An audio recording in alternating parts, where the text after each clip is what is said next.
Alors, il est 11h30, il est temps de démarrer ce webinaire. Je me présente, je suis Magali Touliou, directeur du Digital Learning chez Finharmonie. Je serai le monsieur loyal de ce webinaire et j'aurai le plaisir d'interviewer notre expert maison. Mais avant de le présenter, je voulais vous rappeler que 2022 est une année spéciale pour Finharmonie, car nous fêtons nos 20 ans. C'est une très belle année, 2022, 20 ans. À cette occasion, nous organisons des événements tout au long de l'année que vous pouvez retrouver, sur notre site, dans l'onglet Actualité. Il y aura chaque mois un événement, un quiz, un webinaire, une rencontre, une soirée, donc surtout, suivez-nous, tout au long de l'année. Et ce webinaire est le premier webinaire de l'année et il est consacré à 20 ans de formation en consolidation. Alors, j'ai le plaisir de co-animer cette formation avec Frédéric Petit, le spécialiste Finharmonie des formations à la consolidation. Frédéric, bienvenue, à toi Merci. également. Je te Merci laisse te Magali. présenter brièvement. Merci Magali. Eh bien, bonjour à tous. Oui, effectivement, j'ai le plaisir de présenter ce webinaire. Alors, 20 ans de formation à la consolidation. En fait, 30 ans de consolidation serait plus exact me concernant. Bon, ce sont les 20 ans de Finharmonie. J'ai rejoint Finharmonie en 2008, il y a maintenant 14 ans. Et avant, j'ai réalisé pas mal de consolidation, que ce soit en entreprise, chez Lafarge ou en cabinet, chez Price Waterhouse Coopers en son temps. Et depuis 30 ans, en tant que consolideur, eh bien, j'ai le plaisir de former en interne et en tant que consultant, de former en externe à la consolidation. Voilà, pour me présenter Ok. très rapidement. Alors moi, j'ai fait de la conso il y a très longtemps, hein, il y a 20 ans, et Ouais. je ne suis pas revenue depuis, donc j'aurais peut-être des questions à te poser pendant tout le long de l'interview.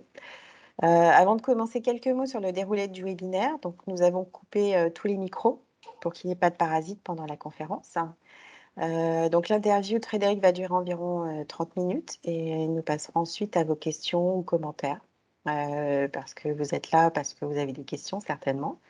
Donc, vous pouvez utiliser le chat à tout moment. Vous cliquez sur conversation dans le menu pour poser vos questions et je les relayerai à Frédéric. Et vous pouvez laisser votre nom si vous le souhaitez également pour personnaliser la question. Et si nous avons un peu de temps à la fin, nous prendrons même 1 ou 2 interventions à la volée pour que vous puissiez dialoguer directement avec Frédéric. Bon, et puis nous conclurons cette conférence avec nos prochaines formations en consolidation. Alors Frédéric, pour commencer, dans notre invitation à ce webinaire, nous avons écrit: «Les profils conso sont rares». Est-ce que tu es d'accord avec ce constat, qui est le mien? Bah, écoute, Magali, merci pour cette question. Effectivement, c'était notre question de départ, hein, quand on s'est posé, la question de que dire? Ne pas être trop technique, et pour répondre à cette question, oui et non, tout dépend de ce que l'on cherche, c'est toujours la même chose. Le métier de consolideur, requiert de nombreuses compétences et chez Finharmonie, on a, l'habitude de représenter les compétences du financier sous la forme d'un sourire, et vous voyez sur le sourire en question l'ensemble des compétences dont on estime que le financier doit être paré. Bon, honnêtement, si vous cherchez un consolideur qui, maîtrise l'ensemble des compétences qui sont mentionnées sur ce sourire, il a de fortes chances d'être déjà DAF, hein. Par contre, lorsque l'on recherche un consolideur, on va, plutôt orienter, la recherche autour de 3 compétences présentées en dessous du sourire, voire même de plus en plus, restreindre, les compétences requises à une seule, principalement produire de l'information financière. Alors, si l'on cherche un expert, quelqu'un qui, maîtrise les 3 compétences, depuis de nombreuses années et cetera, pour le coup, oui, ces profils-là sont très rares. Par contre, si l'on recherche des débutants qui vont rentrer dans la consolidation par le canal de la production de l'information financière, là, pour le coup, il y a beaucoup plus de candidats potentiels. Parce que là, tu es en train de décrire déjà, un petit peu les compétences à avoir, c'est ça? Bah Mmh. oui, Mmh. tout à fait.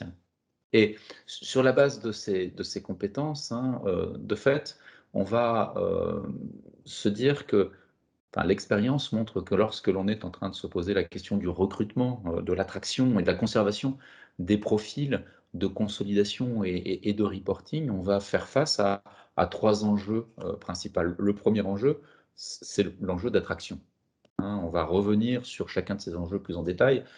Mais attirer, les compétences, attirer les talents, c'est leur faire miroiter un certain nombre de choses, et permettre à ces talents d'intégrer le département. Le deuxième enjeu, c'est, au sein, du département, le processus de consolidation et de reporting peut avoir un caractère très redondant, qui nécessite que l'on mette en œuvre un certain nombre de processus pour retenir et pour développer les talents. Et puis, le troisième enjeu, c'est que rentrer dans la consolidation est régulièrement conçu comme un espace transitoire dans une carrière professionnelle. Et donc, l'attraction et la rétention des talents passent aussi par le fait de garantir une progression professionnelle au sein de l'entreprise.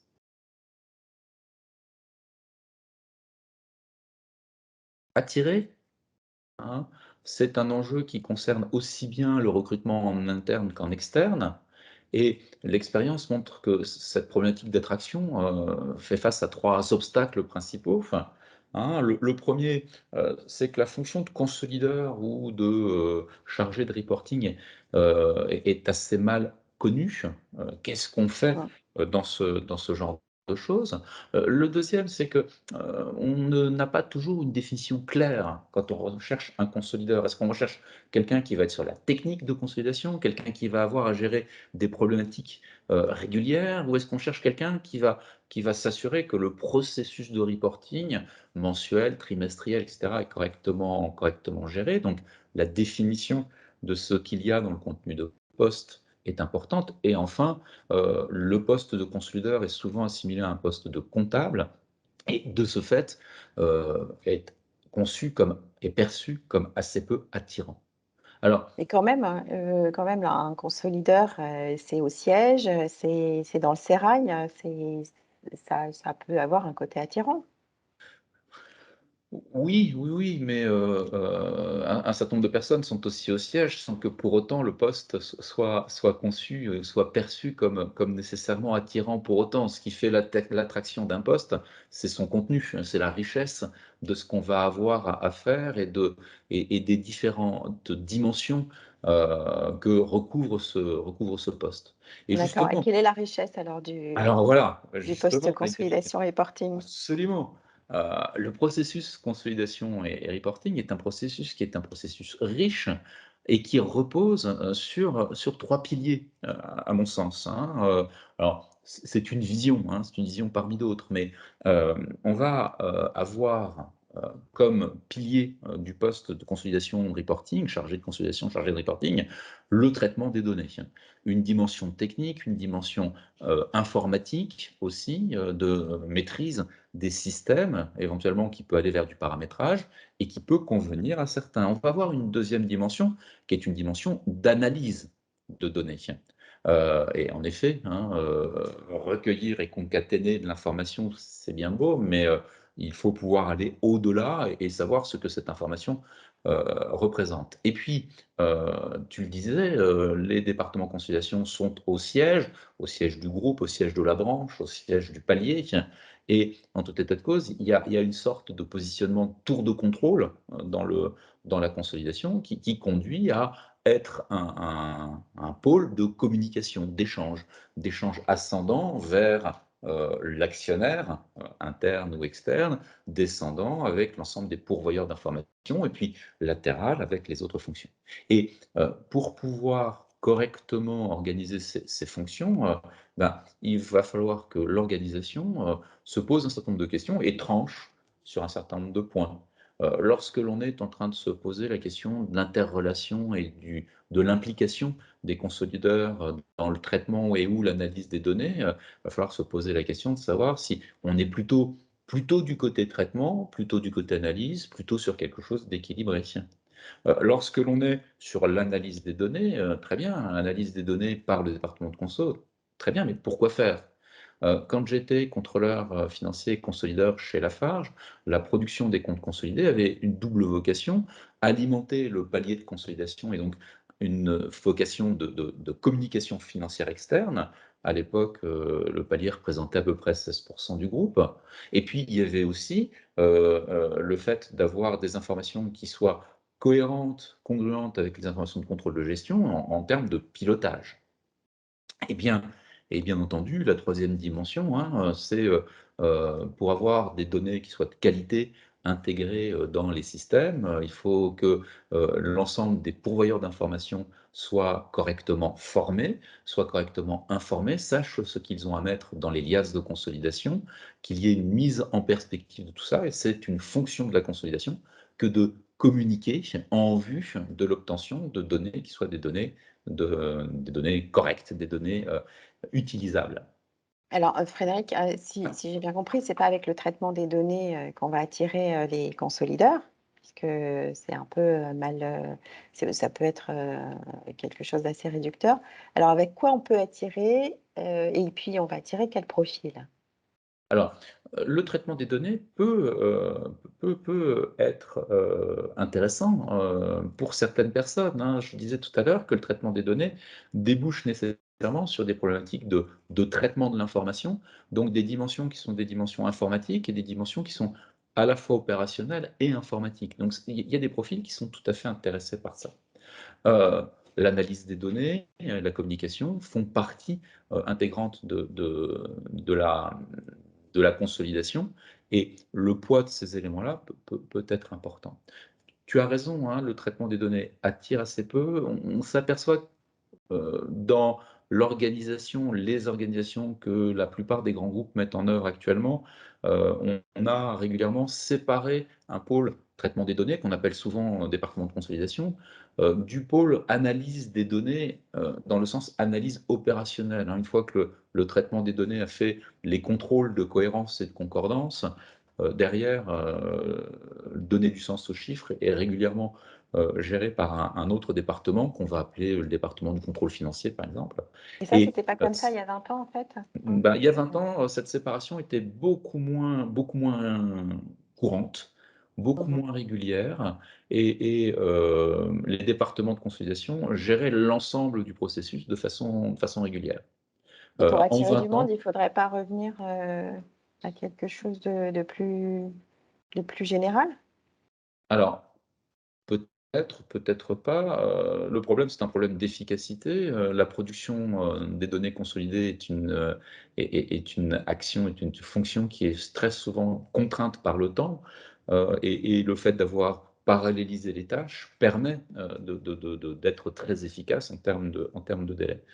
Par contre, oui, attirer des gens en leur disant, «Tiens, pendant un certain temps, tu fais du traitement, mais ton débouché, dans ta progression de carrière, c'est de passer très rapidement, 2 ans, 3 ans, de la notion de traitement à la notion d'analyse, que les 2 départements ne soient pas 2 départements, antinomiques ou adverses d'une certaine façon, mais travaillent ensemble de façon très importante.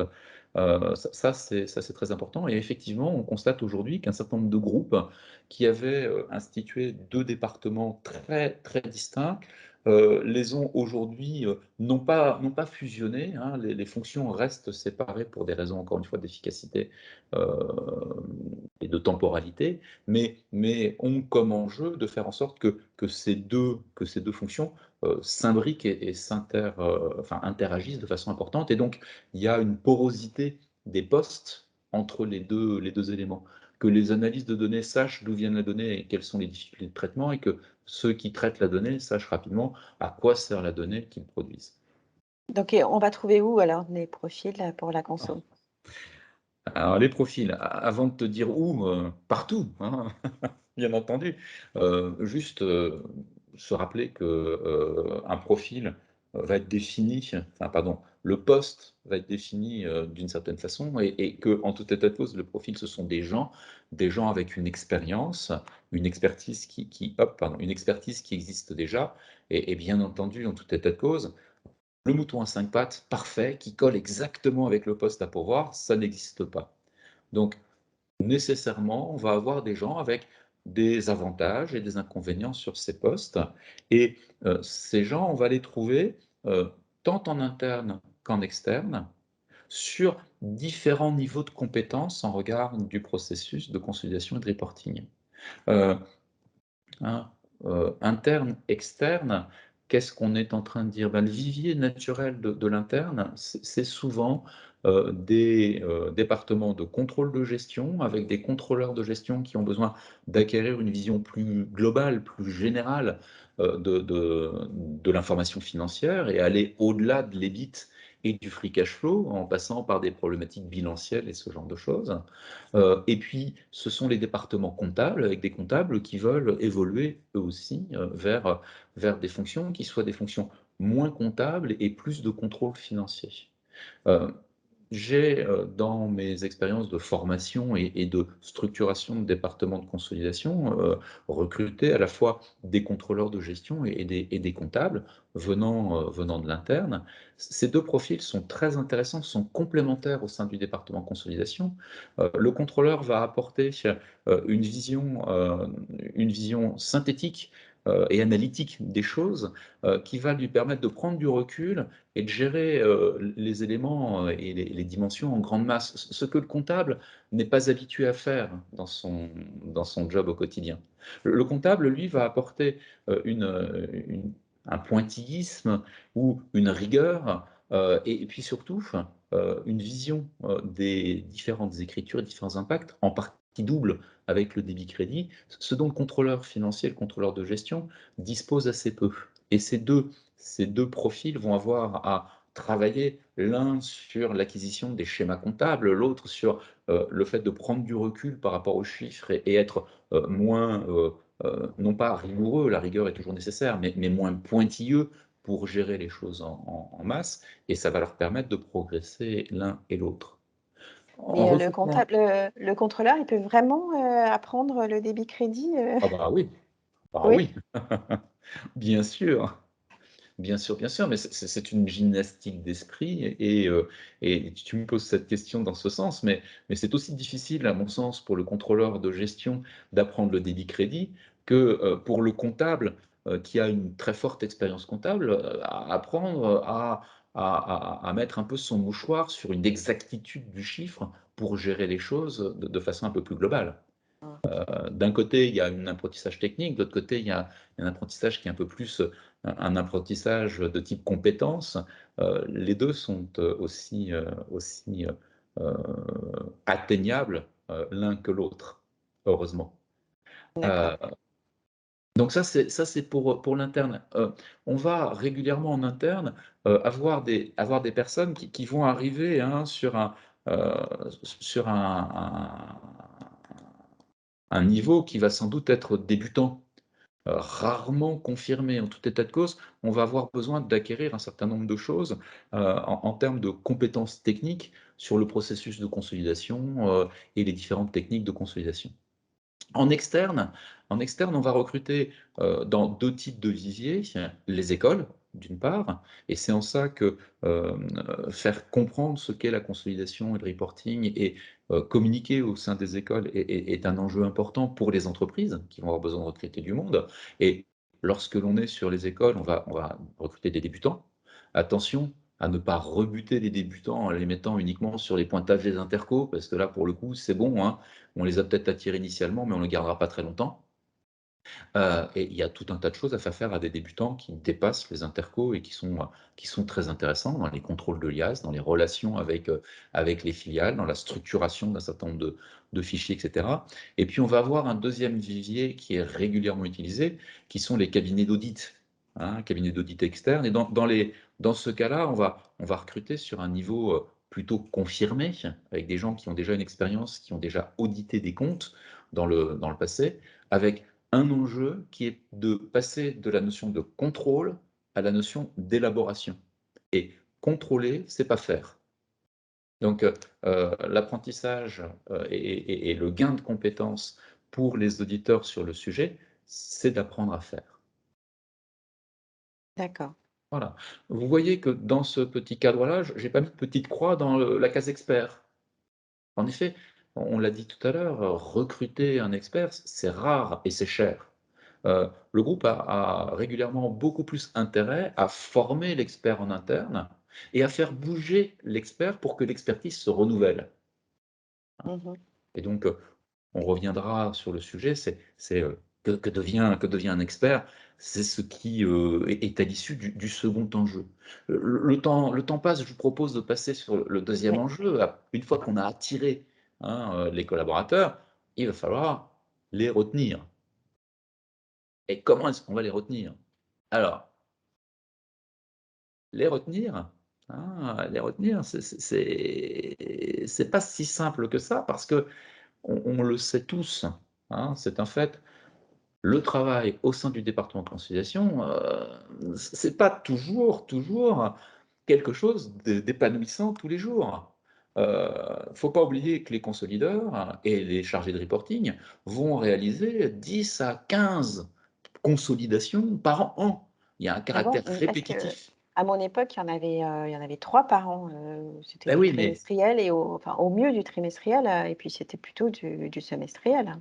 Bah, ouais, mais c'est parce que depuis ton époque, qui est aussi la mienne, depuis, depuis 30 ans, on est passé de département de consolidation, qui gère uniquement la conso statutaire, à des départements qui sont des départements de consolidation et de reporting et donc de reporting mensuel. Alors bien sûr, quand on fait un arrêté mensuel, on va pas jusqu'au bout de la production d'une plaquette conso. Mais on va sans aucun doute aller à minima sur le résultat opérationnel, sur, les, cash flows, donc les investissements et le BFR et donc sur le processus de consolidation, ça veut dire qu'il faut agréger un compte de résultat, un bilan, que ce bilan soit un bilan en flux, donc on fait de la conso. Et puis, on va avoir, 10, 8 à 10 arrêtés, mensuels, y compris les 4, trimestriels et puis on va intégrer aussi dans le département reporting, le processus budgétaire avec le budget annuel, la mensualisation étant en général réalisée par le contrôle de gestion et puis tout ce qui est reforecast.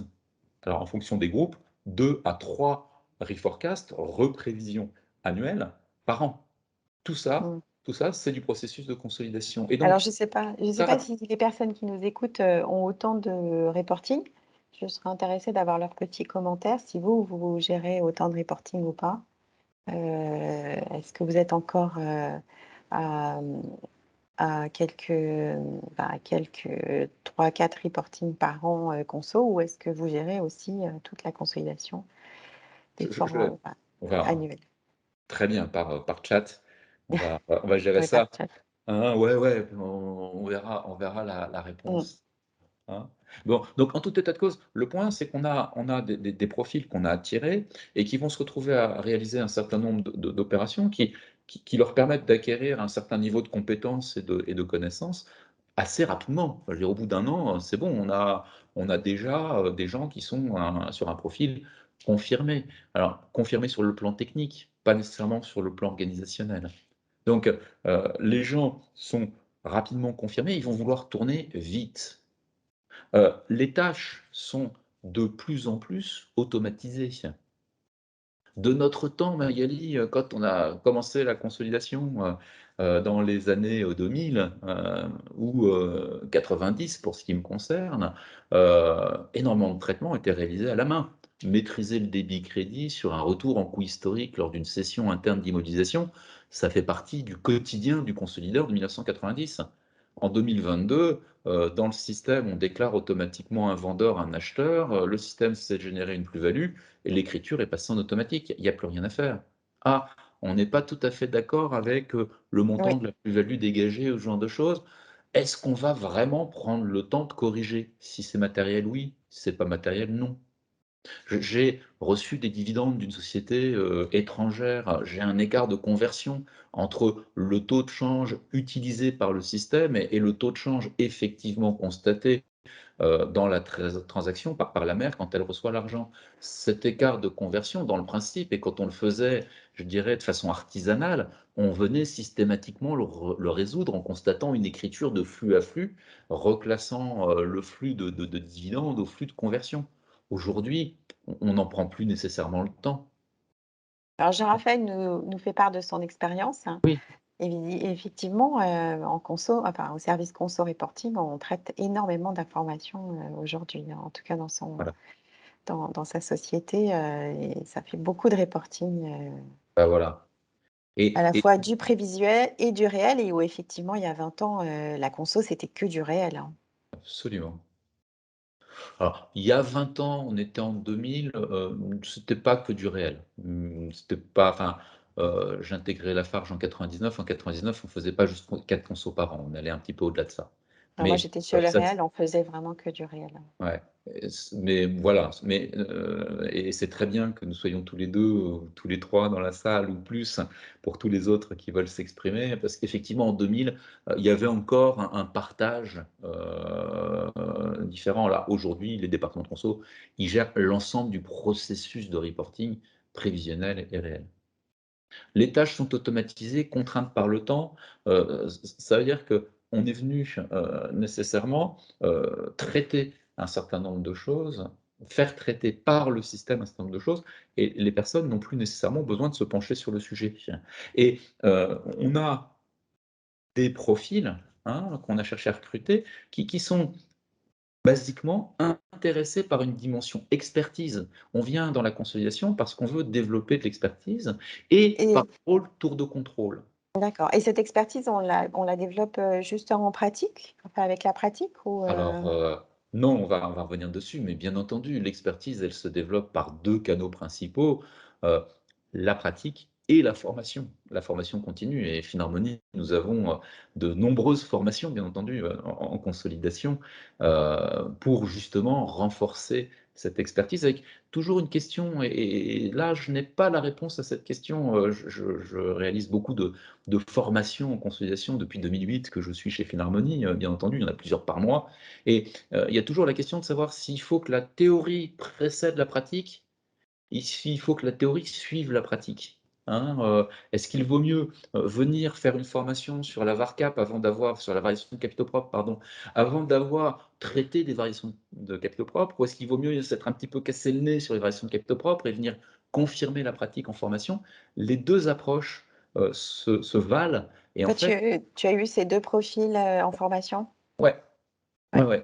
Sur, des débutants qui vont rentrer en consolidation, des contrôleurs de gestion qui sont dans le cadre d'une mobilité et qui, vont vouloir sortir du département de contrôle de gestion et qui vont intégrer dans le mois à venir ou les 2 mois à venir, le département consolidation, qui viennent, faire notre séminaire, suivre notre séminaire technique de consolidation, principes et méthodes dans lesquels on va poser l'ensemble du processus de consolidation. J'en ai eu et ceux-ci ont parfois, dès qu'on rentre dans le concret, des choses et dans les aspects techniques, un peu de mal à raccrocher une théorie avec un vécu. Et à l'inverse, j'ai des nouveaux consolideurs qui sont déjà fait 1 à 2 consolidations et qui se disent: «Attends, là, j'ai fait 1 ou 2 consos, j'ai rien compris. J'ai pas vu quel était le sens et quel était, à quoi ça servait tout ça, comment ça marchait», et qui éprouvent le besoin de venir faire, de suivre donc, la session, technique de consolidation, principes et méthodes. Et Mmh. c'est super impressionnant et super riche d'avoir dans la même salle, à la fois des gens qui sont totalement novices et des gens qui commencent déjà à avoir un petit peu d'expérience. Mais les 2 ont besoin de cette formation Ouais. et je ne peux pas dire, ça dépend vraiment du profil là pour le coup. Je ne peux pas dire: «Il vaut mieux faire l'un d'abord et l'autre ensuite», ça dépend vraiment des gens. Bon, Et et mais est-ce que toutes les personnes qui sont consolidateurs, elles vont devenir, experts en fait? eh ben non, eh bien non, Non?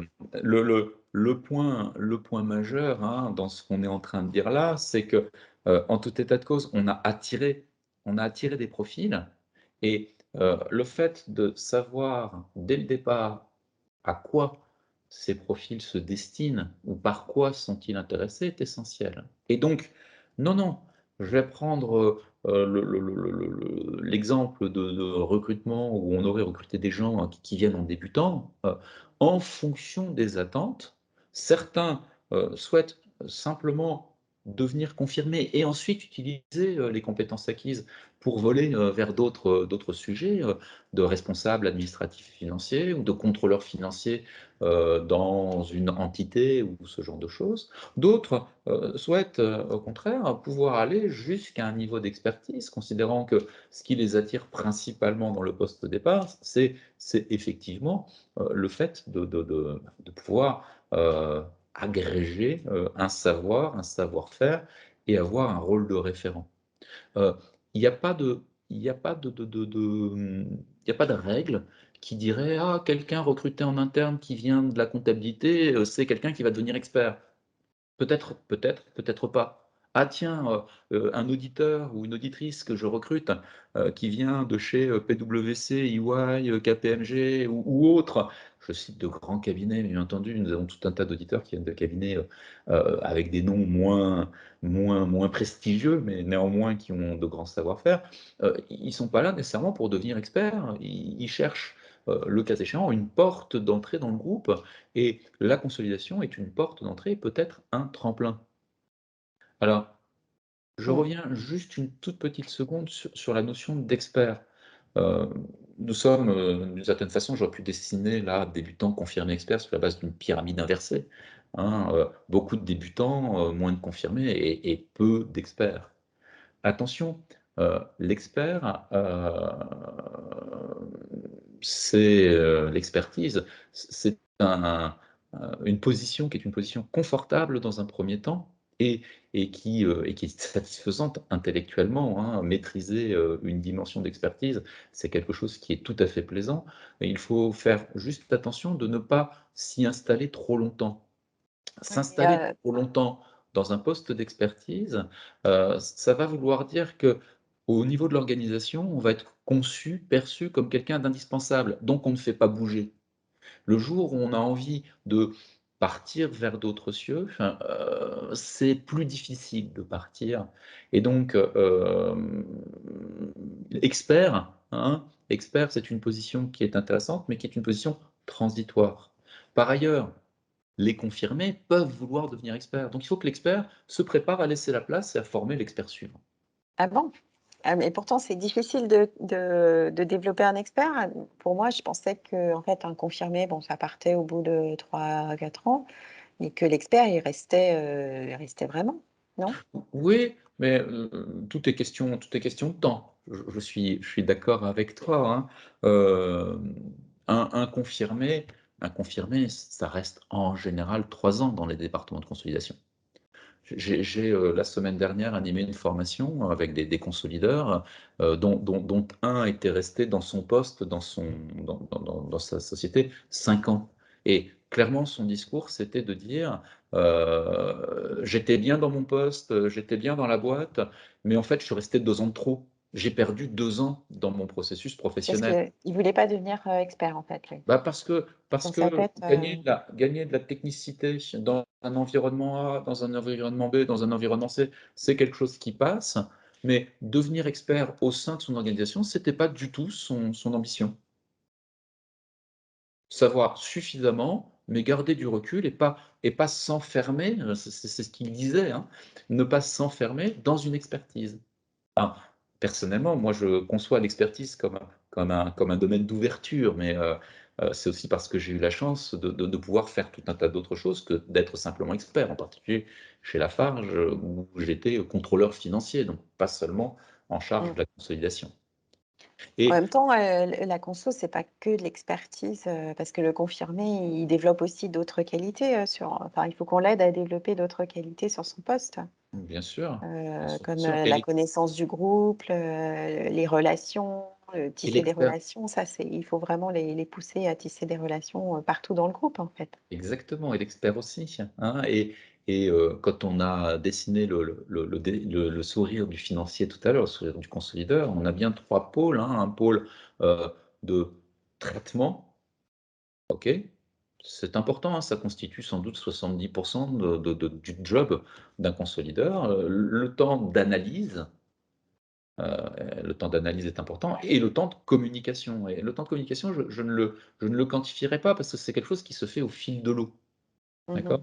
Et donc, pour répondre à la question, l'expert, oui, un expert, c'est long à former, bien sûr. Un expert, c'est quelqu'un de précieux, oui, bien sûr aussi. Mais, un expert, au sein des départements consolidation, sincèrement, c'est quelqu'un qui ne devrait pas, à mon sens, rester plus d'une dizaine d'années. Sauf à ce que le groupe soit tellement multiforme et qu'il y ait, tout un tas de domaines d'expertise, variation de périmètre, IAS 19, couverture de change, couverture matière, et cetera. Auquel cas, l'expertise, en fait, va être une expertise multiple. On va avoir un multi-expert et auquel cas, le nombre d'années, d'acquisition de cette expertise, est important. Mais attention, plus la personne devient expert, plus elle devient irremplaçable. Hein. Bon, les Mmh. cimetières sont pleins, hein, Et alors de gens irremplaçables. si le confirmé reste 3 ans, si l'expert reste 10 ans, alors ça veut dire que c'est le directeur conso qui est la pièce, inamovible, le pilier, de et alors lui, il reste à vie? Pas plus, pas Non, pas plus. plus? Non, non, non, non. Alors là, pour le coup, l'expérience montre que les départements de consolidation, ce sont des organes vivants, et comme tous les organismes, ils évoluent, ils changent. Je ne pense pas, je suis en train de chercher, mais je pense pas connaître, parmi toutes les personnes que je connais en consolidation, je pense pas connaître une seule personne qui soit toujours directeur conso du département conso dans lequel il était il y a 20 ans. Donc c'est un expert qui bouge comme les autres, au bout de 10 ans, en fait? Ah ben, de fait, les, directeurs, consolidation,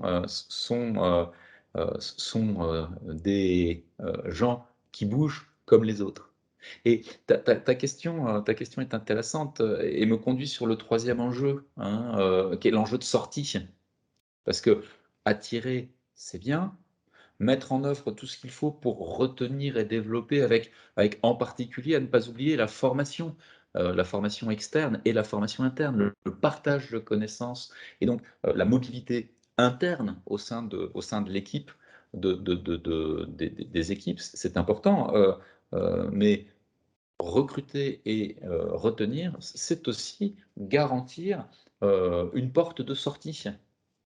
Hein, que ce soit pour le directeur consolidation, pour l'expert ou pour le confirmé, en fonction de ce qui est le deal, hein, qu'on a, conclu initialement, ben, OK, qu'est-ce que le groupe est capable de proposer comme typologie de poste pour les différentes personnes, hein?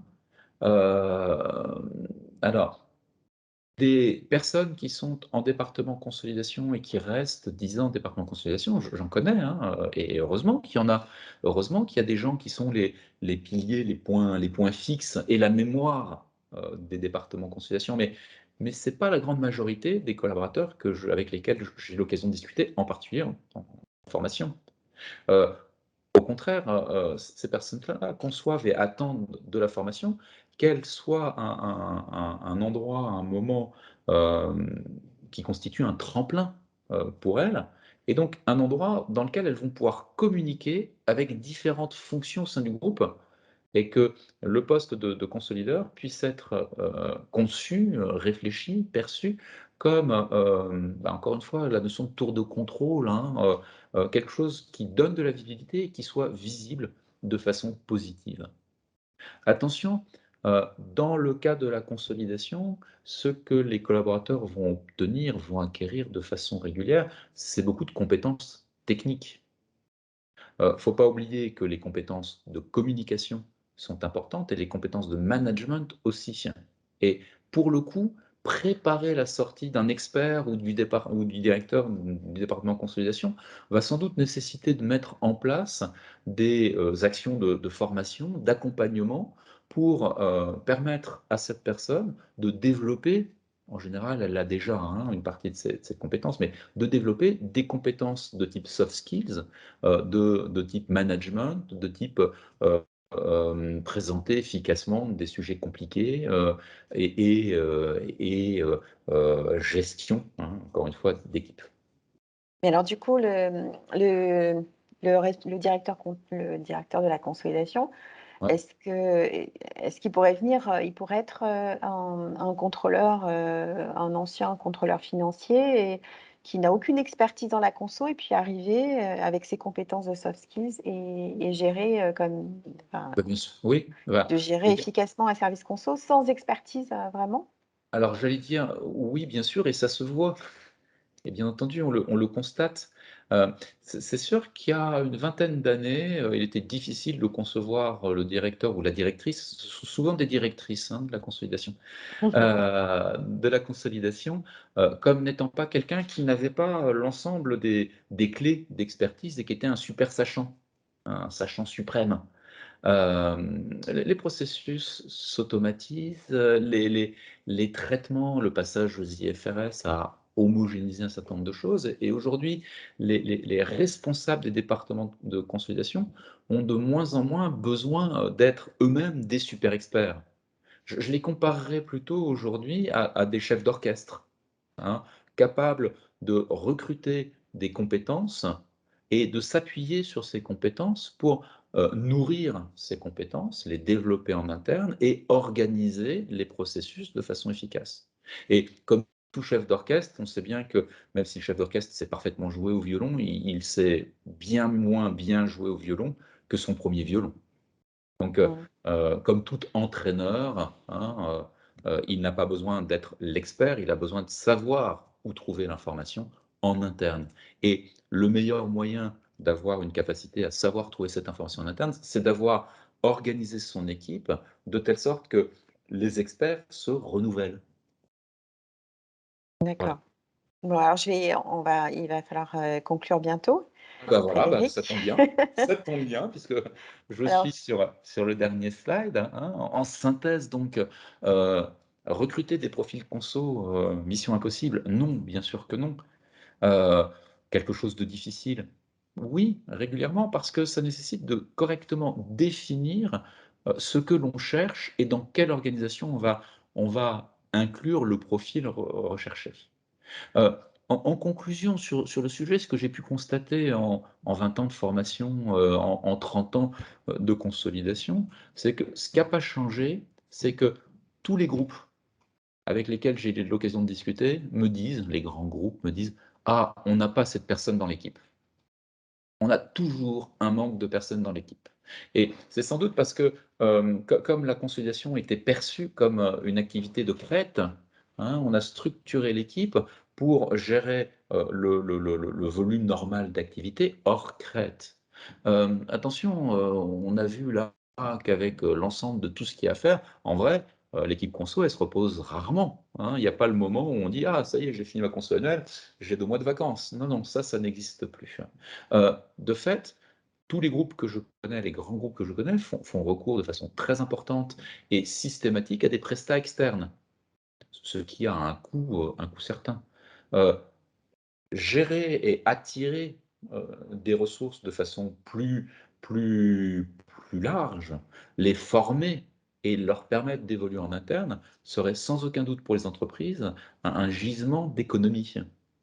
Mmh mh. Ce qui a changé en 20 ans et là pour le coup effectivement les 20 ans, constituent sans doute une ligne de fracture, c'est le caractère de plus en plus automatisé des processus et d'une certaine façon la perte de sens que tout ceci, entraîne. On a besoin de produire des comptes rapidement et qu'ils soient suffisamment fiables et je ne conteste absolument pas cela. Mais attention, attention, ça conduit les collaborateurs à ne plus avoir une vision complète du processus. Or, qu'il soit jeune ou qu'il soit plus vieux, tout collaborateur a besoin d'avoir du sens dans son job, a besoin d'avoir du sens dans ce qu'il fait Ouais, et aujourd'hui, heu c'est on en parle de plus en plus, et hein. ouais, Tout le monde veut mais avoir un sens, exactement, exactement dans son et poste. c'est évident, mais c'est pas seulement la nouvelle génération qui arrive sur le marché du travail, hein, qui est concernée par ça. Il y a qu'à voir, toutes les questions que les gens que je connais qui ont une quarantaine d'années se posent sur le, «Qui suis-je? Que fais-je et d'où viens-je? Et où Mmh. vais-je?» hein? Qu'est-ce que Mmh. je vais faire après? Donc Bah, si du je résume, sens et de la Si je perspective. résume en fait ton point, c'est que si, à la fois pour les retenir, pour, les attirer et même pour leur garantir une progression professionnelle, il faut élargir un petit peu le champ d'action en fait, des responsables, enfin des profils qui sont à la conso reporting. Alors, ça, Sinon, je suis tout à sinon fait. ça va ça si ce ne sont pas des profils rares aujourd'hui, ça va vraiment le devenir. Alors, ça, c'est une piste, effectivement. Élargir, c'est une piste. La 2e piste, c'est gérer la rotation. Mmh mh. C'est dire: «OK, je sais bien que quand je recrute quelqu'un, dans 3 ans, il faut que je lui offre un autre poste». Et pour pouvoir le recruter, l'appâter, heu, il faut présenter l'intérêt du poste à 3 ans et faire miroiter l'intérêt du poste, enfin pendant 3 ans et faire miroiter l'intérêt du poste à 3 ans. Et pour pouvoir permettre à cette personne de progresser, hein, c'est aussi pour ça que j'ai mis une flèche, qui est une flèche, orientée vers le haut, pour permettre à cette personne de progresser, la rotation des personnes est une rotation au sein des tâches qu'ils ont à effectuer et des sujets qu'ils ont à aborder. Mmh. Et pour pouvoir correctement gérer ces tâches et ces sujets, la formation interne ou externe est un élément clé. Donc Alors je sais oui, pas, on n'a pas eu de ques élargir oui, élargir, mais même sans élargir, gérer le gain de compétences et la rotation que cela implique. Voilà, voilà. ça c'est Ouais. ma conclusion sur le sujet. D'accord. Il nous reste 5 minutes, alors je ne sais pas si quelqu'un veut intervenir. Si quelqu'un veut intervenir, il peut ouvrir son micro. Heu, non, donc pas de questions. Bon, bah, j'espère Ave que Avez-vous des questions particulières sur le sujet? Bonjour, vous m'entendez?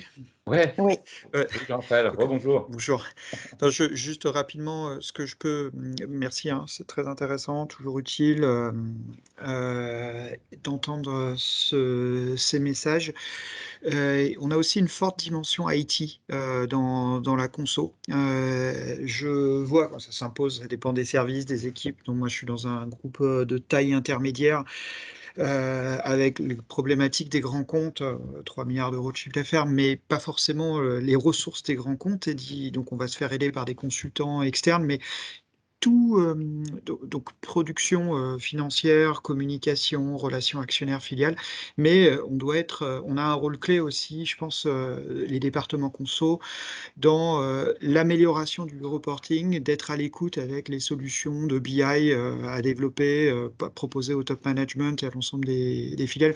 Enfin, d'améliorer l'outil de reporting en permanence. Et Mmh. ça implique d'être un relais, pas d'être le développeur IT, mais d'être le relais entre les niveaux de compétences. Ouais, je voulais juste insister sur, cet Ouais, aspect-là. je suis totalement en phase mmh. avec ce que tu dis. Je Ah donc c'est des projets constants en fait, hein? Bah, C'est bien sans sûr. arrêt des nouveaux projets, des Et c'est nouvelles, Et c'est pour ça que la partie, reporting, hein, la partie traitement des données est une partie qui est aussi intéressante, hein, si je le disais tout à l'heure. Ça nécessite effectivement d'avoir une bonne connaissance, une bonne compétence des sujets IT, des systèmes qui sont utilisés et oui, je suis 100 d'accord avec ce que Jean-Raphaël dit. Je profiterai même de cette occasion, ce n'était effectivement pas le sens dans lequel j'avais tourné mon esprit, mais pour dire que ça, pour le coup, c'est quelque chose qui a beaucoup évolué pendant 20 ans et qui va continuer à évoluer. L'un des enjeux auxquels les départements de consolidation vont avoir à faire face dans un avenir très très proche, c'est toute la dimension reporting RSE. Dans tous les ouais. groupes avec lesquels j'ai l'occasion de discuter sur le sujet aujourd'hui, heu, le caractère physique de structuration de la donnée et de remontée de cette donnée, elle va de plus en plus être confiée au département consolidation. Et donc les enjeux de structuration de l'outil et d'organisation de telle sorte que, il y ait effectivement un une donnée de qualité, ça va faire partie du job du consolideur demain pareillement. Et Jean-Raphaël, je profite de votre intervention pour vous demander, est-ce que vous, les profils restent longtemps à la consolidation chez vous?